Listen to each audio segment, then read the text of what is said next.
Hello guys. So இந்த வாரம் சேமஸ்க்கும் ரூசோவுக்கும் நடுவில் ஒரு மேட்ச் வந்து பார்த்திங்கன்னா நடத்தியிருப்பாங்க. ஸோ மேட்ச் வந்து பார்த்திங்கன்னா உண்மையிலே செம்ம பேங்கராகவே வந்து பார்த்திங்கன்னா கொண்டு போயிருந்தாங்க. ஸோ சேமஸ் வந்து 10 பீட்ஸ் ஆஃப் பர்த் ரன்னையும் தாண்டி 13, 14, 15லாம் கனெக்ட் பண்ணிட்டு இருந்தார். ரூசவ் கடைசியில் இந்த மேட்ச்சில் வந்து ஒரு டாமினன்ட் ஃபேஸில் நல்லா மொமெண்டமை கெயின் பண்ணி வின் பண்ணுற மாதிரி காமிச்சிட்டாங்க. ஸோ ரூசவ் உண்மையிலேயே ஒரு நல்ல மேட்ச் கொடுத்துருந்தாரு. ரூசவும் சேமஸும் கொஞ்சம் கூட விட்டு கொடுக்காம போய் இந்த மேட்சஸ் அவன் இன்ட்ரெஸ்டிங் இந்த வாரம் கொண்டு போயிருந்தாங்க.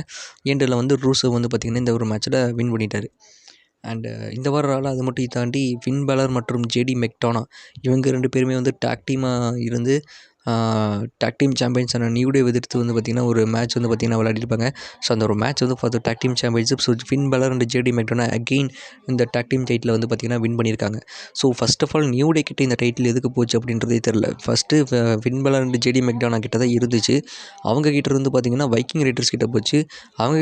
வைக்கிங் ரைடர்ஸ் கிட்ட போனதுக்கப்புறம் அது எங்கே போச்சுன்னே தெரியாத அளவுக்கு டிஃபென்ஸும் பண்ண மாதிரி தெரில, எதுவுமே பண்ண மாதிரி தெரில. ஸ்டோரி அந்த டைட்டிலுக்கு டெவலப் ஆன மாதிரி சுத்தமாக தெரில.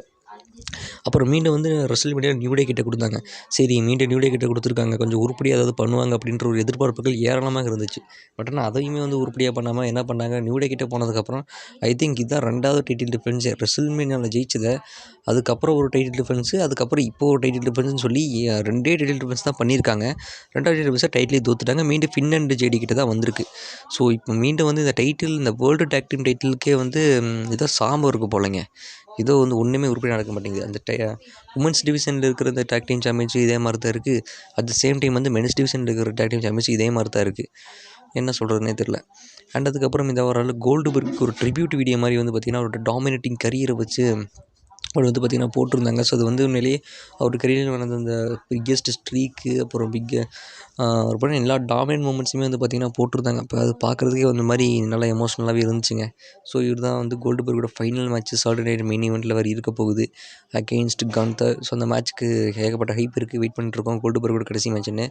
பட் கோல்டுபர்க் ஜெயிப்பாரா தோப்பாரா அப்படின்றதெல்லாம் இப்போதைக்கு இருக்கட்டும். பட் ஆனால் ஃபைனல் மேட்ச் ஆஃப் கோல்டுபர்க் பார்ப்போம் என்ன பண்ணுறாருன்னு சொல்லிட்டு. அண்டு இந்த வாரம் ராவோட மெயின் ஈவெண்ட்டில் சாமிசீன் மற்றும் பென்டா ஒன்றாக இணைந்து, ஸோ ஐ திங்க் இதான் ஃபஸ்ட் டைம் சாமிசனும் பென்டாவும் டாக் டீம் இணைகிறதுன்னு நினைக்கிறேன். ஸோ ஃபஸ்ட் டைம் ஒன்றா இணைஞ்சு டாக் டீம் மேட்ச்சில் அப் அகெயின்ஸ்ட் பிரான் பிரேக்கர் மற்றும் பிரான்சன் ரீட் எதிர்த்து வந்து பார்த்திங்கன்னா இந்த ஒரு மேட்ச் வந்து பார்த்திங்கன்னா நடக்குது. ஸோ இந்த ஒரு மேட்ச்சில் நம்ம சாமிசீன் வந்து ஹலுவா கிக்கெலாம் கனெக்ட் பண்ணுற மாதிரி சமயத்துலலாம் வந்து கரெக்டாக அந்த ஹலுவா கின்னு தப்பிச்சிடுறாங்க. ப்ளூ தண்டர் மாம்லாம் கனெக்ட் பண்ணியிருந்தார். அண்ட் பென்டாவும் நிறைய ஹெல்ப்லாம் பண்ணியிருந்தார். அண்ட் என்னதான் நிறைய ட்ரைஸ்லாம் பண்ணியிருந்தாலுமே கூட பிரான் பிரேக்கர் வந்து கடைசியில் பார்த்திங்கன்னா ஒரு ஸ்பியரை சாமிசனை கனெக்ட் பண்ணி இந்த மேட்ச்சில் அசால்ட்டாக பிரான் பிரேக்கர் மற்றும் பிரான்சன் ரீட் வந்து பார்த்திங்கன்னா வின் பண்ணிடுறாங்க. ஜெயிச்சதுக்கப்புறமும் சும்மா போகாமல் வந்து சாமிசனை தூக்கி விடலாம், ஒரு பாவம் படுத்திருக்காருன்னு சொல்லி ஹெல்ப் பண்ண அந்த பென்டாவையும் சாமிசனை சுற்று போடுறாங்க. சுற்று போட்டு அப்படியே ஒன்றா போட்டு அடித்து தோச்சு எடுத்துடலாம்டா அப்படின்ற மாதிரியான ஒரு பிளானை வந்து அவங்க பார்த்திங்கன்னா வந்து போட்டிருக்காங்க. ஸோ போட்டதுக்கு அப்புறமேட்டு சுனாமி கனெக்ட் பண்ணலாம் அப்படின்னு சொல்லி சாமிசன் அந்த சுனாமி பொசிஷனில் ஃபிக்ஸ் பண்ணி பிரான்சன் ரீட் அந்த ரோப் மேலே ஏறாரு. ஸோ அந்த டயத்தில் ஜே ஊசோ வந்து பார்த்திங்கன்னா ரிட்டர்ன் ஆகிருக்காரு. ஸோ கோடி ரோட்ஸ் கூட வந்து பார்த்திங்கன்னா தோற்று போனதுக்கப்புறம் இப்போ தான் ராக் வராரு. வந்த உடனே சேரை தூக்கிட்டு வந்து பிரான்சன் ரீட் மற்றும் பிரான் பிரேக்கர் போட்டு அடி பொழந்துட்டார். அண்டு ஜே ஊசோ வந்து இப்போ சாமிசன் மற்றும் பென்டாக்கு ஹெல்ப்பாக வந்ததை வச்சு பார்க்கும்போது சம்மர் ஸ்லாமில் வந்துட்டு Seth Rollins and Bron Breakker and Bronson Reed up against Jey Uso, Sami Zayn and Penta அப்படின்ற மாதிரி இந்த ட்ரிபிள் த்ரெட் டாக் டீம் மேட்சாக கொண்டு போவாங்களா, 6 மேன் டாக் டீம் மேட்சாக இது நடக்குமா அப்படின்றது வந்து ஒரு கொஸ்டின் மார்க் எழும்பி இருக்குது. பட் ஆனால் 80% இந்த மரத்தை கொண்டு போவாங்க. அவுட் சைட் சான்ஸ் தான் மிச்சம் 20% வேறு மாதிரி ஸ்டோரி கொண்டு போகிறதுக்கு. இல்லைனா சம்மந்தமான ஜே ஊசோவில் இந்த ஸ்டோரி லைனுக்குள்ளே கூப்பிட்டு வராங்களா என்ன, பார்ப்போம் என்ன பண்ணுறாங்கன்னு சொல்லிட்டு.